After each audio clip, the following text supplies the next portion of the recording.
Hey everyone, welcome back. In today's video, I'm going to show you how to delete your Instagram account. If you're new here, make sure to hit the subscribe button for more helpful tutorials.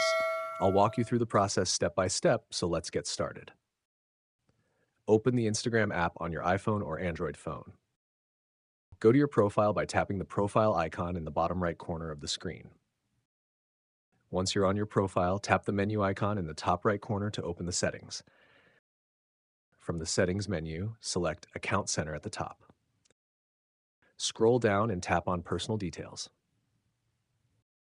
Choose Account Ownership and Control, and then tap Deactivation or Deletion. If you have multiple accounts, select the Instagram account you want to delete. Tap on Delete Account, then tap Continue. Choose a reason for deleting your account, tap Continue, and then enter your Instagram password to confirm.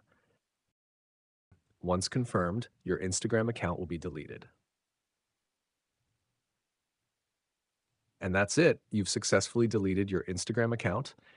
If this tutorial helped you out, please give it a thumbs up and subscribe to my channel for more quick and easy guides.